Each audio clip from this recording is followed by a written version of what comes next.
नमस्ते मंडळी, स्वागत आहे तुमचं माझ्या नवीन व्लॉगमध्ये। आज आपण एका खूप सुंदर ठिकाणी फिरायला जाणार आहोत। महाराष्ट्राच्या निसर्गाचा अनुभव घेण्यासाठी आपण निघालो आहोत सावळा घाट आणि मुळशीच्या दिशेने।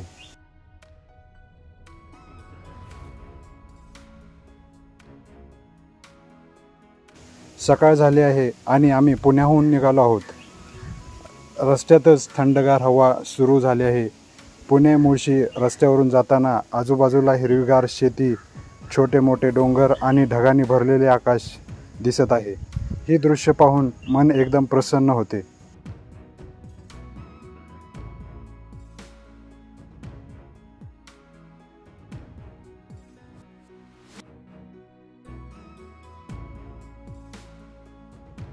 मंडळी, आपण मुळशी धरणावर पोहोचलो आहोत। काय सुंदर दृश्य आहे। एका बाजूला अथांग जलाशय आणि दुसऱ्या बाजूला डोंगर रांगा। इथे येऊन खूप शांत वाटतं।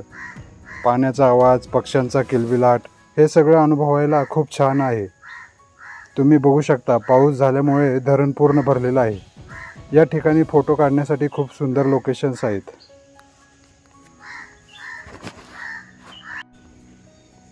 मुळशी धरणावरून थोडं पुढे गेल्यावर सुरू होतो सावळा घाट। हा घाट त्याच्या निसर्गरम्य सौंदर्यासाठी प्रसिद्ध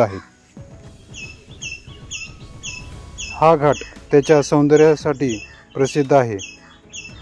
रस्त्याच्या दोन्ही बाजूला घनदाट जंगल आणि डोंगर आहेत। मंडळी, घाटातून प्रवास करताना आपल्याला जागोजागी छोटे मोठे धबधबे दिसतात। असाच एक सुंदर धबधबा पाहून आम्ही थांबलो, पण तो फक्त रस्त्यावरून बघून मजा नाही, म्हणून आम्ही एक छोटीशी मिनी ट्रेक करायचं ठरवलं। साधारण 20 ते 25 मिनिटाची ही जंगलवाट होती। पावसाळ्यामुळे वाट थोडी निसरडी होती, पण हिरवीगार झाडी आणि पक्ष्यांचा किलबिलाट हा अनुभव खूपच थ्रिलिंग होता। जाताना मध्येच काही लहान ओढे लागले, त्यांना पार करून आम्ही पुढे गेलो। हे सगळं बघताना शहराच्या धावपळीपासून खूप दूर आल्यासारखं वाटलं।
आणि मंडळी, या ट्रेकचं खरं बक्षीस हे आहे, एका मोठ्या दगडावर उभे राहून आम्ही हा भव्य धबधबा पाहिला.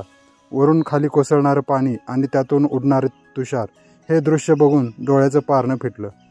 या ठिकाणी येऊन शांतपणे बसून फक्त धबधब्याचा आवाज ऐकण्यात वेगळी मजा आहे. तुम्ही फक्त इथे आलात तर असा एखादा छोटा ट्रेक नक्कीच करा. ट्रेक करून परत आल्यावर आम्ही सावळा घाटाच्या सर्वात उंच ठिकाणी असलेल्या व्ह्यू पॉईंटवर आलो. इथून मुळशी धरणाचा आणि आजूबाजूच्या परिसराचा खूप सुंदर व्ह्यू दिसतो. जसं काही ढग आपल्या जवळून चालले आहेत. असं वाटतं की दृश्य फक्त डोळ्यांनीच नव्हे तर कॅमेऱ्यात पण टिपून घ्यायला मजा येते.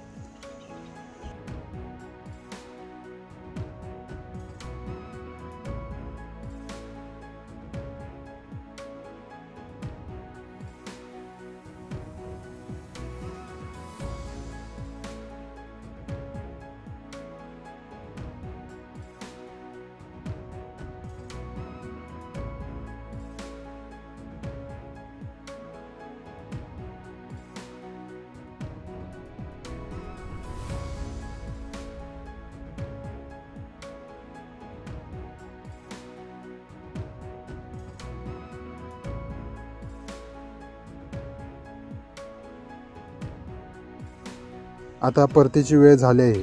परतीचा प्रवास करताना सूर्यास्त बघायला मिळाला. डोंगराच्या मागून सूर्य एक अविस्मरणीय अनुभव घेऊन आम्ही परत निघालो आहोत. मंडळी, तुम्हाला हा व्लॉग कसा वाटला हे कमेंट्समध्ये नक्की सांगा. जर तुम्ही अजून सावळा घाट आणि मुळशीला भेट दिली नसेल तर एकदा नक्कीच जाऊन या. निसर्गप्रेमींसाठी हे एक परफेक्ट ठिकाण आहे. चला पुन्हा भेटूया पुढच्या व्लॉगमध्ये. तोपर्यंत प्रवास करत राहा, आनंदी राहा.